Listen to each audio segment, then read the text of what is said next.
Sukanta official YouTube চ্যানেলে তোমাদের প্রত্যেককে স্বাগত জানাই। আজ আমি তোমাদের রায়মার্টিন প্রশ্নবিচিত্রা থেকে ইতিহাসের 1 নাম্বার মডেল সেটটি সলভ করে দেখাবো। Second unit test 1 number model set. তো চলো শুরু করা যাক। দেখো 1 নাম্বার বলছে আদি বৈদিক যুগের ইতিহাস জানার একমাত্র উপাদান, এটা দেখো উত্তর হবে সি নাম্বার ঋগ্বেদ। তারপরে দেখো 2 নাম্বার মেগালিথ বলা হয় বড় পাথরের সমাধিকে। 3 নাম্বার দেখো জৈন ধর্মের প্রধান প্রচারককে বলা হতো তীর্থঙ্কর।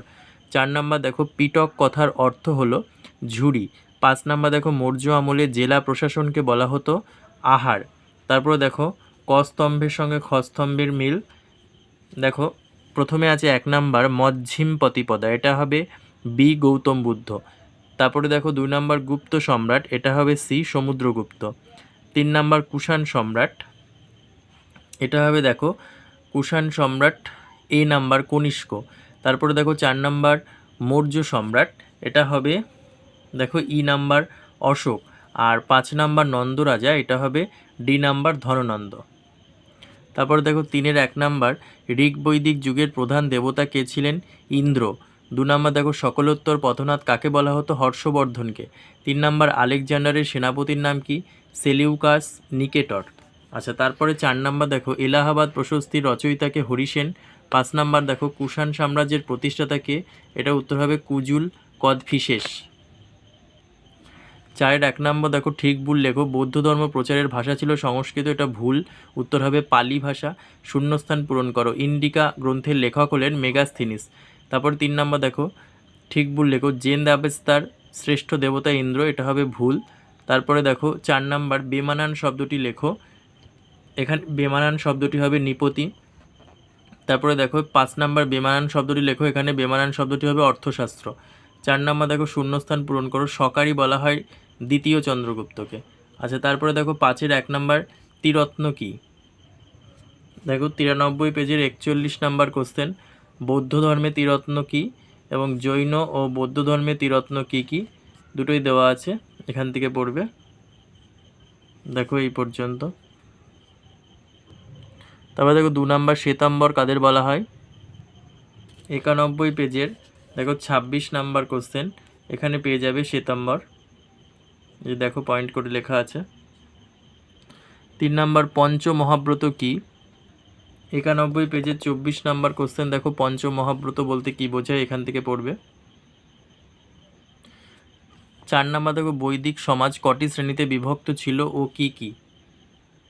68 পেজের 40 নাম্বার কোশ্চেন, দেখো বৈদিক যুগে সমাজ 4 ভাগে ভাগ হয়েছিল। দেখো 4টি ভাগ হলো ব্রাহ্মণ, ক্ষত্রিয়, বৈশ্য, শূদ্র। তারপরে দেখো 5 নাম্বার আইহোল প্রশস্তি কে রচনা করেন? উত্তর হবে রবি কীর্তি। র বয়হস্যি কয় দীর্ঘি তয় রেফস্যি।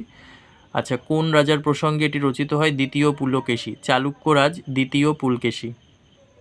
তারপর দেখো 6-এর 1 নাম্বার টিকা লেখো চতুরাশ্রম।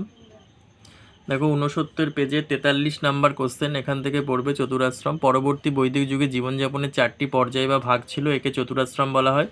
চতুরাশ্রম হলো ব্রহ্মচর্য, গার্হস্থ্য, বানপ্রস্থ, সন্ন্যাস। তারপরে দেখো নিচের দিকে পেয়ে যাবে ব্রহ্মচর্যাশ্রম, গৃহস্থাশ্রম, তারপরে দেখো বানপ্রস্থাশ্রম আর সন্ন্যাসাশ্রম। তারপরে 2 নাম্বার দেখো টিকা লেখো ষোড়শ মহাজন পদ। 87 পেজের 3 নাম্বার কোশ্চেন, দেখো এখান থেকে পড়বে ষোড়শ মহাজন পদ। 3 নাম্বার দেখো টিকা লেখো 10 রাজার যুদ্ধ। 66 পেজের 21 নাম্বার কোশ্চেন, দেখো 10 রাজার যুদ্ধ বলতে কি বোঝায়? যুদ্ধের 2টি পক্ষ ছিল দেখো, তারপরে যুদ্ধের কারণ এবং যুদ্ধের ফল, এই পর্যন্ত। 7-এর 1 নাম্বার দেখো বৈদিক যুগের শিক্ষা ব্যবস্থা কেমন ছিল?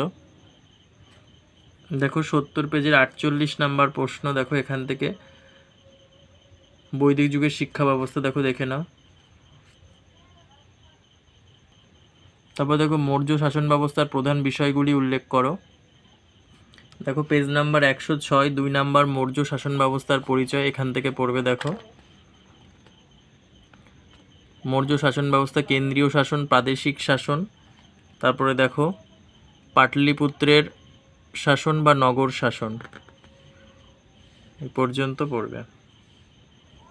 তারপর দেখো 3 নাম্বার, নব্য ধর্ম আন্দোলনের উদ্ভবের কারণগুলি কি কি। দেখো পেজ নাম্বার 85, 5 নাম্বার কোশ্চেন, নব্য ধর্ম আন্দোলন বা প্রতিবাদী ধর্ম আন্দোলন গড়ে ওঠার কারণ। ধর্মীয় কারণ দেখো, তারপরে সামাজিক কারণ, তারপরে দেখো অর্থনৈতিক কারণ। এই পর্যন্ত।